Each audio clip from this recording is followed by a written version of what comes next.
നമസ്കാരം. ഇന്ന് ഇതുവരെ പുറത്തുവന്ന പ്രധാനപ്പെട്ട വാർത്തകളെ ആഴത്തിൽ പരിശോധിക്കുകയാണ്. ഇന്ന് സംഭവിച്ചത് ആദ്യ വാർത്തയിലേക്ക്. കരുവന്നൂർ സഹകരണ ബാങ്ക് തട്ടിപ്പിൽ എൻഫോഴ്സ്മെന്റ് ഡയറക്ടറേറ്റിനെതിരെ ക്രൈംബ്രാഞ്ച് ഹൈക്കോടതിയിൽ ഇ.ഡി. പിടിച്ചെടുത്ത യഥാർത്ഥ രേഖകൾ കൈമാറണം എന്നാണ് ആവശ്യം. നേരത്തെ സമാന ആവശ്യം കീഴ്ക്കോടതി തള്ളിയിരുന്നു. എസ് ശ്രീകാന്ത് നൽകും കൊച്ചിയിൽ നിന്നും ഈ വാർത്തയുടെ കൂടുതൽ വിവരങ്ങൾ. ശ്രീകാന്ത്, ഇപ്പോൾ ഏത് സാഹചര്യത്തിലാണ് ഇങ്ങനെ ഈ യഥാർത്ഥ രേഖകൾ തന്നെ കൈമാറണമെന്ന ആവശ്യം? അത് നേരത്തെ കീഴ്ക്കോടതി തള്ളുകയും ചെയ്തതാണ്. അതേ ആവശ്യം മേൽക്കോടതിയിൽ ഉന്നയിക്കാൻ എന്താണ് സാഹചര്യം?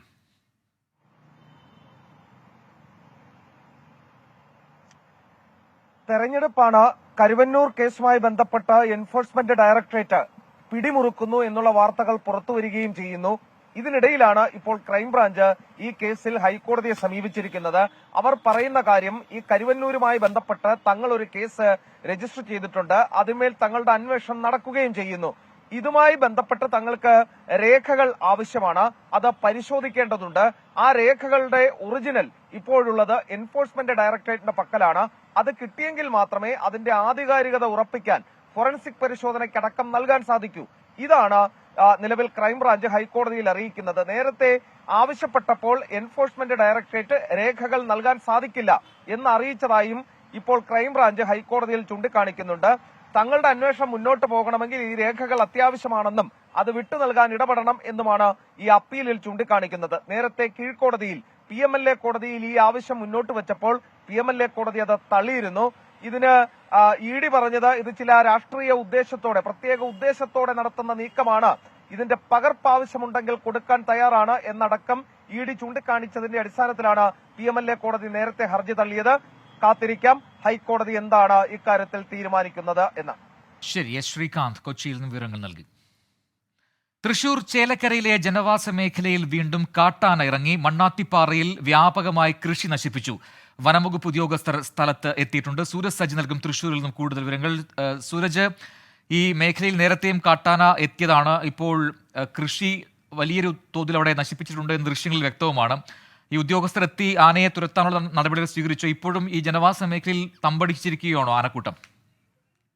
പ്രജനി, ഈ ജനവാസ മേഖലയിൽ നിന്ന് കാട്ടാനക്കൂട്ടം മടങ്ങിയിട്ടുണ്ട്. പക്ഷേ ഇപ്പോൾ ഈ പ്രദേശവാസികൾ പറയുന്നത് വലിയ ആശങ്കയാണ്. കാരണം വീടുകൾക്കരികിലാണ് ഈ കാട്ടാനക്കൂട്ടം എത്തിയത്. അതുകൊണ്ട് തന്നെ വലിയ ഭീതിയാണ് നിലനിൽക്കുന്നത് എന്നുള്ളതാണ് ജനങ്ങൾ പറയുന്നത്. നേരത്തെയും ഇവിടെ കാട്ടാന എത്തിയ സമയത്ത് വനംവകുപ്പ് ഉദ്യോഗസ്ഥരോടക്കം പരാതികൾ അറിയിച്ചിരുന്നതാണ്. പക്ഷേ ജനവാസ മേഖലയിലേക്ക് കാട്ടാന ഇറങ്ങാതെ നിരീക്ഷണം ഉൾപ്പെടെ ഏർപ്പെടുത്തും എന്ന് പറഞ്ഞിരുന്നെങ്കിൽ പോലും അത് ഫലപ്രാപ്തിയിലേക്ക് എത്തിയില്ല എന്നുള്ളതാണ് നാട്ടുകാർ ചൂണ്ടിക്കാണിക്കുന്നത്. അങ്ങനെയാണ് ഇന്ന് രാവിലെ ഈ തോന്നൂർക്കര, മണ്ണാത്തിപ്പാറ തുടങ്ങിയ ഈ പ്രദേശത്ത് കാട്ടാന എത്തുന്നു. അവിടെ ഒരാളുടെ വീട്ടിൽ, അതായത് ഷൈൻ എന്ന് പറയുന്ന ആളുടെ വീട്ടിൽ ചേർന്ന് മാത്രം 25 വാഴകൾ കാട്ടാന നശിപ്പിച്ചു. അതോടൊപ്പം തന്നെ സമീപത്തെ പ്ലാവുകളിൽ നിന്നുണ്ടായിരുന്ന ചക്കകളടക്കം ഈ ഭക്ഷിച്ച ശേഷമാണ് കാട്ടാന മടങ്ങിയത് എന്നുള്ളതാണ് പറയുന്നത്. അത് ഒന്നിൽ കൂടുതൽ കാട്ടാനകൾ ഉണ്ടായിരുന്നു. അതുകൊണ്ട് തന്നെ വലിയ ആശങ്കയാണ് പ്രദേശത്ത് നിലനിൽക്കുന്നത്. വീടുകൾക്ക് തൊട്ടരികിലാണ് ഇന്ന് കാട്ടാന എത്തിയിട്ടുള്ളത്. അതുകൊണ്ട് തന്നെ ഈ ഭീതി ഒഴിവാക്കുന്നതിന് വേണ്ട അടിയന്തര നടപടി വനംവകുപ്പിന്റെ ഭാഗത്തു നിന്നുണ്ടാകണം എന്നുള്ളതാണ് പൊതുജനങ്ങൾ ആവശ്യപ്പെടുന്നത്. പ്രത്യേകിച്ച് ഈ കുതിരാൻ തുരങ്കം തുറന്നതിന് ശേഷമാണ് ഈ മേഖലയിലേക്ക് കാട്ടാന എത്തിത്തുടങ്ങിയത്. കാട്ടാന ഇറങ്ങുന്നത് തടയാനായിട്ട്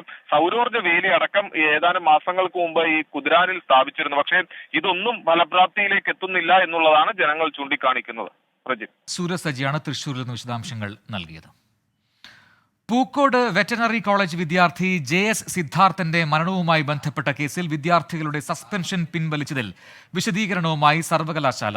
കുറ്റകൃത്യത്തിൽ നേരിട്ട് പങ്കെടുത്തിട്ടില്ലാത്ത വിദ്യാർത്ഥികളുടെ സസ്പെൻഷൻ ആണ് പിൻവലിച്ചത്. ഒരാഴ്ച സസ്പെൻഷൻ ലഭിച്ച 31 ഒന്നാം വർഷ വിദ്യാർത്ഥികൾ നൽകിയ അപ്പീലിന്റെ അടിസ്ഥാനത്തിലാണ് നടപടിയെന്നും സർവകലാശാല വ്യക്തമാക്കി. സുജിത്ത് അയ്യപ്പത്ത് നൽകും വയനാട്ടിൽ നിന്നും കൂടുതൽ വിവരങ്ങൾ. സുജിത്ത്, വിശദാംശങ്ങൾ. പ്രജിൻ, ചില മാധ്യമ വാർത്തകളുടെ അടിസ്ഥാനത്തിലാണ് ഇതുമായി ബന്ധപ്പെട്ട വിശദീകരണം യൂണിവേഴ്സിറ്റി നൽകിയിരിക്കുന്നത്.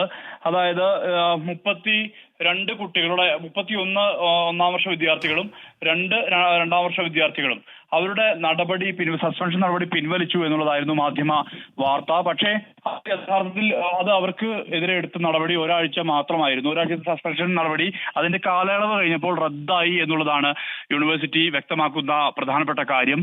ഇതിൽ പലതരത്തിലുള്ള നടപടികൾ എടുത്തിട്ടുണ്ട്. അതായത് ഈ പ്രതിപട്ടികയിൽ ഉൾപ്പെട്ട ആളുകൾക്ക് പൂർണ്ണമായ സസ്പെൻഷൻ, കൃത്യമായ രീതിയിൽ തന്നെയുള്ള സസ്പെൻഷൻ നടപടിയാണ്. മാത്രമല്ല ചിലർക്കെല്ലാം തന്നെ ഇന്ത്യ ഒഴിവാക്കുക, അങ്ങനെ വിവിധ തരത്തിലുള്ള നടപടിയാണ് എടുത്തിരിക്കുന്നത്.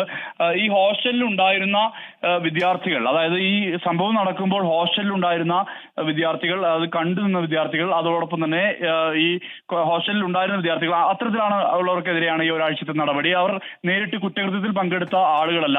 പക്ഷെ ഇങ്ങനൊരു സംഭവം മറച്ചുവെച്ചു എന്ന് ചൂണ്ടിക്കാട്ടുകൊണ്ടാണ് ഇവർക്കെതിരെ ഒരാഴ്ചത്തെ സസ്പെൻഷൻ നടപടിയെടുത്തത്. അത് സ്വാഭാവികമായും ഒരാഴ്ച കാലയളവ് കഴിഞ്ഞപ്പോൾ അത് റദ്ദായി പോയതാണ് എന്നുള്ളതാണ് യൂണിവേഴ്സിറ്റി നൽകുന്ന വിശദീകരണം. ഒരാഴ്ച സസ്പെൻഷൻ ലഭിച്ച 31 ഒന്നാം വർഷ വിദ്യാർത്ഥികൾ അവർ അപ്പീൽ നൽകിയിരുന്നു. അതോടൊപ്പം തന്നെ ഈ കൃത്യത്തിൽ ഉൾപ്പെടാത്ത 2 സീനിയർ വിദ്യാർത്ഥികളും ഈ മർദ്ദന സംഭവങ്ങളുമായി ബന്ധമില്ല എന്നുള്ള തരത്തിലുള്ള അപ്പീൽ നൽകിയിരുന്നു. ഇതിന്റെ എല്ലാം തന്നെ അന്വേഷണത്തിന്റെ അടിസ്ഥാനത്തിലാണ് നിലവിൽ ഇപ്പോൾ ഇവരുടെ സസ്പെൻഷൻ നടപടി റദ്ദാകുന്ന നിലയിലേക്ക് കാര്യങ്ങൾ എത്തിയിട്ടുള്ളത്. അതായത് ഒരാഴ്ചത്തെ നടപടി അതിന്റെ കാലയളവ് കഴിഞ്ഞിരിക്കുന്നു. ആ ഒരു സാഹചര്യത്തിലാണ് അത് റദ്ദായിരിക്കുന്നത്. മാത്രമല്ല, ഈ പ്രധാന പ്രതികൾ എന്ന് കണ്ടെത്തിയവർക്ക് ആർക്കും ആന്റി റാങ്കിംഗ് സ്ക്വാഡ് വിധിച്ച ശിക്ഷാ നടപടിയിൽ നിന്ന് ഒരു തരത്തിലുള്ള ഇളവും നൽകിയിട്ടില്ല എന്നുള്ളതാണ് ഇപ്പോൾ യൂണിവേഴ്സിറ്റി അധികൃതർ വ്യക്തമാക്കുന്നത്. സുജിത് അയ്യപ്പത്താണ് വിശദാംശങ്ങൾ നൽകിയത്.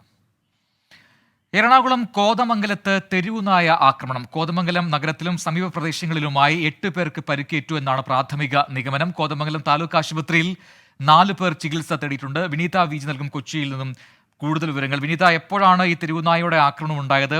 ഈ നായയെ ലൊക്കേറ്റ് ചെയ്യാൻ കഴിഞ്ഞിട്ടുണ്ടോ? എന്താണ് നമുക്ക് ലഭിക്കുന്ന വിവരങ്ങൾ? പ്രജൻ, ഇന്ന് രാവിലെയോടുകൂടിയാണ് കോതമംഗലത്ത് തെരുവുനായയുടെ ആക്രമണം ഉണ്ടായത്. ഈ കോതമംഗലത്തിലെ നഗര മേഖലകളിലും ഒപ്പം തന്നെ അതിനോട് ചേർന്നുള്ള പ്രദേശങ്ങളിലുമാണ് തെരുവുനായ ആക്രമണം ഉണ്ടായത്. ഏതാണ്ട് 8ഓളം പേർക്ക് തെരുവുനായയുടെ ആക്രമണത്തിൽ പരിക്കേറ്റിട്ടുണ്ട്, കടിയേറ്റു എന്നാണ് അറിയാൻ കഴിയുന്നത്. ഇതിൽ 4 പേരെ അവർ കോതമംഗലം താലൂക്ക് ആശുപത്രിയിൽ ചികിത്സ തേടിയിട്ടുണ്ട്. ഈ ആക്രമണത്തിൽ കൂടുതൽ പേർക്ക് പരിക്കേറ്റതായിട്ടാണ് ഇപ്പോൾ നമുക്ക് ഒരു വിവരം കൂടി ലഭ്യമായിരിക്കുന്നത്. ഒപ്പം തന്നെ ഇതിനുശേഷം പിന്നീട് ഈ നായയെ റോഡരികിൽ അവശനിലയിൽ കണ്ടെത്തിയതായും നാട്ടുകാർ പറയുന്നുണ്ട്. എന്താണെങ്കിലും ഈ ആളുകൾ അവർ പ്രാഥമിക ചികിത്സ തേടിയിട്ടുണ്ട്. ആരുടെയും പരിക്കുകൾ, കടി വളരെ ഒരു ഗുരുതരമായിട്ടുള്ളതല്ല. പക്ഷേ എങ്കിൽ പോലും ഈ നായയെ ഇങ്ങനെ അവശനിലയിലൊക്കെ കണ്ടെത്തിയത് ആളുകൾക്കിടയിൽ വലിയ രീതിയിൽ ആശങ്ക കൂടി ഉണ്ടാക്കുന്നുണ്ട്. ശരി, വിനീത വിജിയാണ് കൊച്ചിയിൽ നിന്ന് വിശദാംശങ്ങൾ നൽകിയത്. ഹോളി ആഘോഷിക്കുകയാണ് രാജ്യം. നിറങ്ങൾ വിതറിയും മധുരം വിതരണം ചെയ്തും ആഘോഷമാക്കുകയാണ് ഉത്തരേന്ത്യൻ ജനത. ഡൽഹിയിൽ നിന്ന് ബൽറാം രംഗാടി തയ്യാറാക്കിയ റിപ്പോർട്ടിലേക്കാണ് ഇനി. ആഘോഷങ്ങളുടെ നിറവിലാണ് ഇന്ന് ഉത്തരേന്ത്യയെ സംബന്ധിച്ചിടത്തോളം ഏറ്റവും വലിയ ആഘോഷങ്ങളിൽ ഒന്നാണ് ഹോളി. നിറങ്ങളുടെ ആഘോഷം, പൂക്കളുടെ ആഘോഷം, എല്ലാവരുടെയും ഒത്തുചേരലിൻ്റെയും മധുരത്തിൻ്റെയും ആഘോഷം. ആ ഒരു ആഘോഷ തീവ്രത നമുക്ക് ഡൽഹിയിലെ ഉത്തരേന്ത്യയിലെ തെരുവുകളിലടക്കം കാണാൻ കഴിയും. कैसा है होली? बढ़िया सर, बहुत बढ़िया होली मना रहे हैं आज. और होली का बहुत, हम भी दिल्ली आए, राजस्थान से आए हैं और बहुत ही अच्छा पर्व मना सर आज. बहुत ही अच्छा लगा. यहाँ पे लाल किले पे हम पहली बार आए और यहाँ का आनंद. होली के दिन घूमने आया है. हम यहाँ पे हर साल भोलेनाथ के संग होली मनाते हैं. ये हमें बहुत बाबा के चरणों में बहुत सौभाग्य प्रदान हुआ है कि यहाँ पे आए हुए हैं. तो इसके लिए हर हर महादेव. ഈ ഹോളിയുമായി ബന്ധപ്പെട്ട ഒട്ടേറെ ഐതിഹ്യങ്ങളും കഥകളും ഉണ്ട് എങ്കിൽ പോലും ഉത്തരേന്ത്യയെ സംബന്ധിച്ചിടത്തോളം മഞ്ഞുകാലത്തിൽ നിന്നും വസന്തകാലത്തേക്കുള്ള ഒരു മാറ്റമാണ്. വസന്തത്തിൻ്റെ ഒരു ഉത്സവമായി തന്നെയാണ് ഹോളി ആഘോഷിക്കുന്നത്. നിറങ്ങളുടേതും മധുരപലഹാരങ്ങളുടേതും പൂക്കളുടേതുമായ ആഘോഷമാണ് ഹോളി. വലിയ ആഘോഷങ്ങൾ ഇത്തവണയും നടക്കുന്നു. കൈസേ ഹോളി? बहुत बढ़िया होली है. कैसे कैसे मनाया आपने? अभी तो देखो बस गुलाल से खेले हैं भोले के साथ बस. കഴിഞ്ഞ കാലങ്ങളിൽ കോവിഡ് ഈ ആഘോഷത്തെ വലിയ തോതിൽ ബാധിച്ചിരുന്നുവെങ്കിൽ അതിൽ നിന്നും മോചിപ്പിക്കപ്പെട്ട ശേഷം, പൂർണ്ണമായും മോചിപ്പിക്കപ്പെട്ട ശേഷമുള്ള ഒരു ഹോളി ആഘോഷമാണ് ഇത്തവണ. തെരുവുകളിൽ, ഡൽഹിയിലെ അല്ലെങ്കിൽ ഉത്തരേന്ത്യയിലെ തന്നെ തെരുവുകളിലെല്ലാം തന്നെ ഈ ആഘോഷത്തിൻ്റെ ലഹരിയിൽ ജനങ്ങൾ നൃത്തം ചെയ്യുന്ന കാഴ്ചകളാണ് നമുക്ക് കാണാൻ കഴിയുന്നത്. എല്ലാം മറന്ന് ഹോളി ആഘോഷിക്കുകയാണ് ഉത്തരേന്ത്യയിലെ ജനത. ജിജി പിള്ളയ്ക്കൊപ്പം ബൽറാം നെടുങ്ങാടി, 24 ഡൽഹി. ഇന്ന് സംഭവിച്ചത് തുടരുകയാണ്. അടുത്ത റിപ്പോർട്ടിലേക്ക്. മലപ്പുറം കാളികാവ് ഉദരപ്പോയിൽ 2.5 വയസ്സുകാരിയുടെ മരണത്തിൽ പിതാവ് കസ്റ്റഡിയിൽ. പിതാവ് മുഹമ്മദ് ഫായിസ് മർദ്ദിച്ചു കൊലപ്പെടുത്തിയെന്നാണ് ആരോപണം. ഭക്ഷണം തൊണ്ടയിൽ കുടുങ്ങിയെന്ന് പറഞ്ഞാണ് കുഞ്ഞിനെ ആശുപത്രിയിൽ എത്തിച്ചത്. ഇന്നലെ അവരെ വിളിച്ച് ഫോൺ ചെയ്തതിന് അച്ഛൻ്റെ എടുത്തേക്ക് ഒന്ന് കട്ടാക്കി. പിന്നെ ഞാൻ തിരിച്ചടിച്ച് പോകാൻ പറഞ്ഞ് കുട്ടി മരിച്ചിക്കണ്, എന്താ സംഭവിച്ചു വെച്ച്.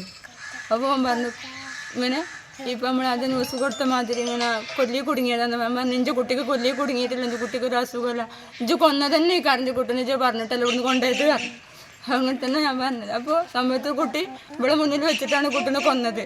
കുട്ടീനെ അലമാറമ്മ കുന്തിയിട്ടും കട്ടിലുമ്മക്ക് എറിഞ്ഞിട്ടും അടിച്ചിട്ടും കുത്തിയിട്ടും കൊല്ലി പിടിച്ച് ഞെക്കിങ്ങാണ്ടൊക്കെ കൊന്നിക്കണത്.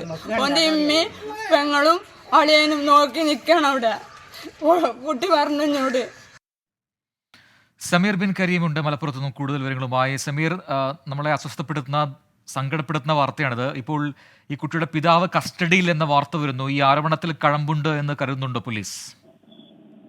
നിലവിൽ ബന്ധുക്കളുടെ ആരോപണത്തിന്റെ അടിസ്ഥാനത്തിലാണ് ഈ കുട്ടിയുടെ പിതാവ് മുഹമ്മദ് ഫൈസിനെ കാളികാവ് പോലീസ് അറസ്റ്റ് ചെയ്തിരിക്കുന്നത്. പോസ്റ്റ്മോർട്ടം റിപ്പോർട്ട് ലഭിച്ചാലായിരിക്കും പോലീസ് അടുത്ത നടപടിയിലേക്ക് കടക്കുക. പ്രത്യേകിച്ച് കൊലപാതകം മറ്റോ പോസ്റ്റ്മോർട്ടം റിപ്പോർട്ടിൽ തെളിയുകയാണെങ്കിൽ ഈ പിതാവ് രക്ഷപ്പെടാതിരിക്കാനുള്ള മുൻകരുതലിന്റെ ഭാഗമായി കൂടിയാണ് നിലവിൽ ഈ പോലീസ് ഇയാളെ കസ്റ്റഡിയിൽ എടുത്തിരിക്കുന്നത് എന്നുള്ളതാണ് നമുക്ക് മനസ്സിലാക്കാൻ കഴിയുന്നത്. ഇതുമായി ബന്ധപ്പെട്ട് നിലവിൽ ഇതുവരെ ഈ ബന്ധുക്കൾ മാധ്യമങ്ങളിൽ ആരോപണം ഉന്നയിച്ചിരുന്നെങ്കിലും പോലീസിൽ പരാതിയുമായി എത്തിയിട്ടില്ല എന്നുള്ളതാണ് പ്രധാനപ്പെട്ട കാര്യം. ഈ പശ്ചാത്തലത്തിൽ കൂടിയാണ് പോലീസ് ഇത്തരം ഒരു നടപടിയിലേക്ക് കടന്നിരിക്കുന്നത്.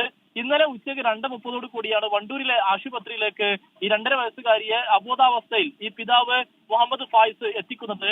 ഈ ഭക്ഷണം തൊണ്ടയിൽ കുടുങ്ങിയാണ് ഇത്തരം ബുദ്ധിമുട്ടുണ്ടായത് എന്നുള്ളതാണ് ഈ പിതാവ് ഡോക്ടേഴ്സിനോട് വെളിപ്പെടുത്തിയത്. എന്നാൽ ഡോക്ടേഴ്സ് ഉടൻ തന്നെ മരണം സ്ഥിരീകരിക്കുകയും കുട്ടിയുടെ ശരീരത്തിൽ മുറിയുടെ പാടുകളടക്കം കണ്ടെത്തുന്ന ഒരു ഘട്ടമുണ്ടായി. തുടർന്ന് പോലീസിനെ വിവരമറിയിക്കുകയും പോലീസ് ഇതുമായി ബന്ധപ്പെട്ട അന്വേഷണവുമായി മുന്നോട്ട് പോവുകയാണുള്ളത്. നിലവിൽ കുട്ടിയുടെ മൃതദേഹമുള്ളത് മഞ്ചേരി മെഡിക്കൽ കോളേജ് ആശുപത്രിയിലാണ്. ഇവിടെ പോസ്റ്റ്മോർട്ടം നടപടികൾ ആരംഭിക്കാനുള്ള പ്രവൃത്തി പുരോഗമിക്കുകയാണ്. ശരി, സമീർ ബിൻ കരീമാണ് മലപ്പുറത്ത് നിന്ന് വിശദാംശങ്ങൾ നൽകിയത്. ഇനി ലോക്സഭാ തെരഞ്ഞെടുപ്പ് വാർത്തകൾ. ICL FinCorp 24 ഇലക്ഷൻ സമർപ്പിക്കുന്നത് ICL FinCorp, the intelligent choice. Powered by Asset, responsibly yours. In association with Durashine Roof and Wall Sheets, ഒരു ടാറ്റ ബ്ലൂസ്കോപ്പ് സ്റ്റീൽ ഉൽപ്പന്നം.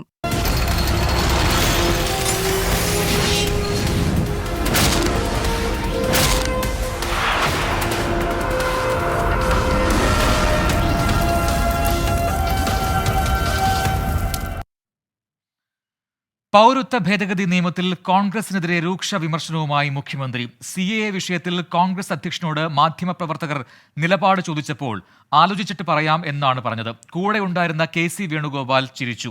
നേതാക്കൾ ചിരിച്ചത് തീ തിന്നുന്ന രാജ്യത്തെ കോടാനുകോടി ജനങ്ങളോടാണെന്നും മുഖ്യമന്ത്രി പറഞ്ഞു. ഈ ദിവസം ജനങ്ങളാകെ തെരുവിലിറങ്ങി പ്രതിഷേധിക്കുന്ന ദിവസം കോൺഗ്രസ് അധ്യക്ഷയുടെ വീട്ടില് വിരുന്നുണ്ണുകയായിരുന്നു. ആരെയും ഈ പറയുന്ന പ്രതിഷേധത്തിൽ കണ്ടില്ല.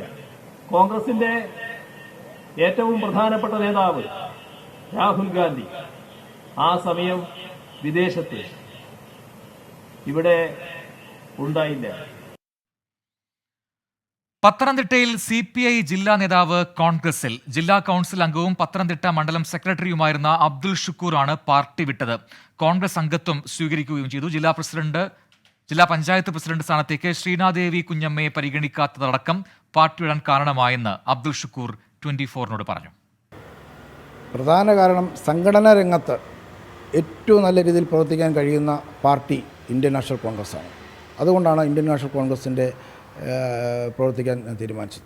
പാർട്ടി നേതൃത്വമായി വിഷയം എന്ന് പറഞ്ഞാൽ ഈ ജില്ലാ പഞ്ചായത്തിൽ CPI കാണിച്ച ഒരു സംവിധാനം അത് കമ്മ്യൂണിസ്റ്റ് പാർട്ടി പോലുള്ള ഒരു പാർട്ടി ഒരിക്കലും കാണിക്കാൻ പാടില്ലാത്തതാണ്. 2 അംഗങ്ങളുള്ള ജില്ലാ പഞ്ചായത്തിൽ ഒരാൾക്ക് തന്നെ ജില്ലാ പഞ്ചായത്ത് വൈസ് പ്രസ്ഥാനവും ജില്ലാ പ്രസ്ഥാനം കൊടുക്കുക എന്ന് പറഞ്ഞാൽ CPI പോലുള്ളൊരു പാർട്ടിയിൽ നടന്നല്ലോ എന്നുള്ളതാണ് ഖേദകരമായ ഒരു ഓഫറും ഇല്ല. കമ്മ്യൂണിസ്റ്റ് പാർട്ടി പ്രവർത്തിക്കുമ്പോൾ തന്നെ ഒരു ഓഫറും ഇല്ലാതെ പ്രവർത്തിച്ച് ബ്രാഞ്ച് തലം മുതൽ പ്രവർത്തിച്ച് ജില്ലാ കമ്മിറ്റി അംഗമായ ഒരാളാണ്. സംഘടന ഉണ്ടാക്കിയ നേതാവായ ഒരാളാണ്. അപ്പോൾ അതുകൊണ്ട് എനിക്ക് അത് കളയുന്നതിന് ഒരു വിഷമവുമില്ല. ഇനി ശ്രീകുമാരൻ ചെയ്തിട്ടുണ്ട് കൂടുതൽ വിവരങ്ങളുമായി പത്തനംതിട്ടയിൽ നിന്നും. ശ്രീത്ത്, ഈ പത്തനംതിട്ടയിൽ നേരത്തെ തന്നെ CPIയിൽ ആഭ്യന്തര പ്രശ്നങ്ങൾ ഉണ്ടായിരുന്നു. അതുമായി ബന്ധപ്പെട്ടുകൊണ്ട് തന്നെയാണ് ഇപ്പോഴത്തെ ഈ അബ്ദുൾ ഷുക്കൂറിന്റെ പാർട്ടി മാറ്റം.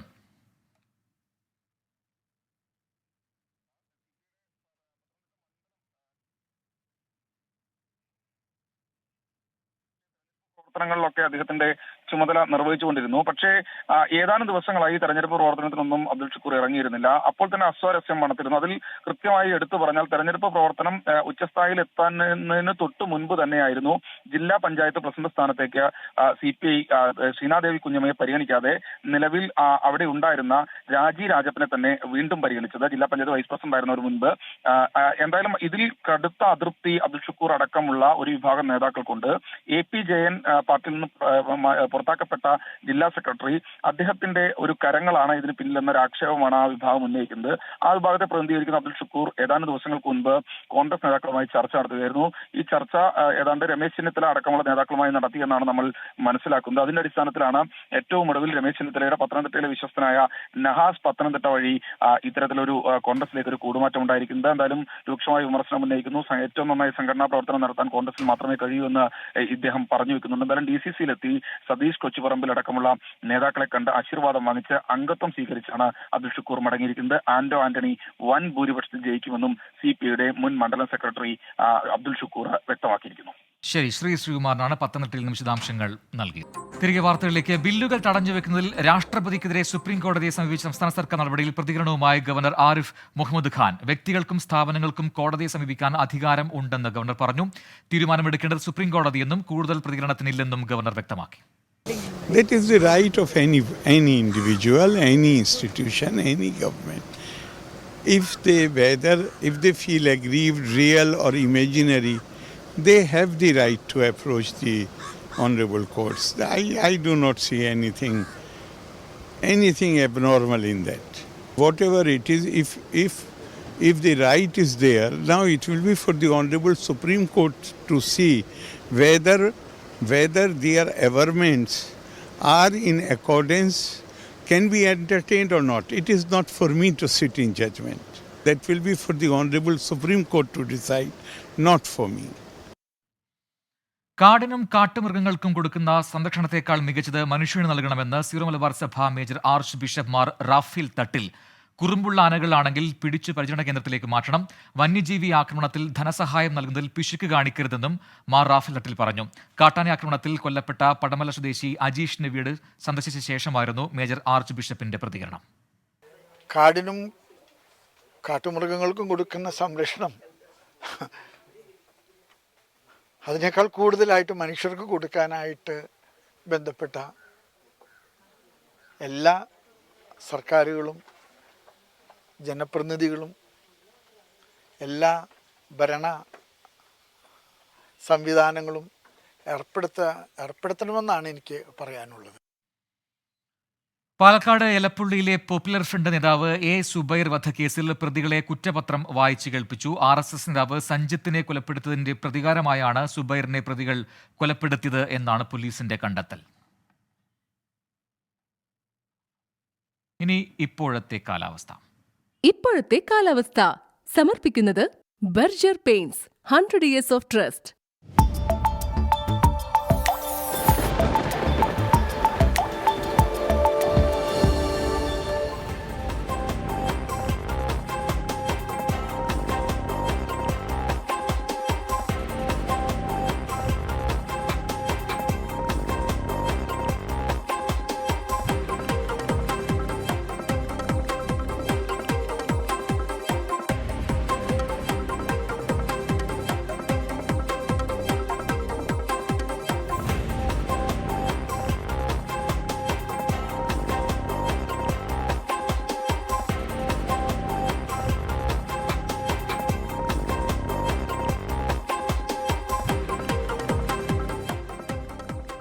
ബുള്ളറ്റിൻ പൂർത്തിയാവുന്നു.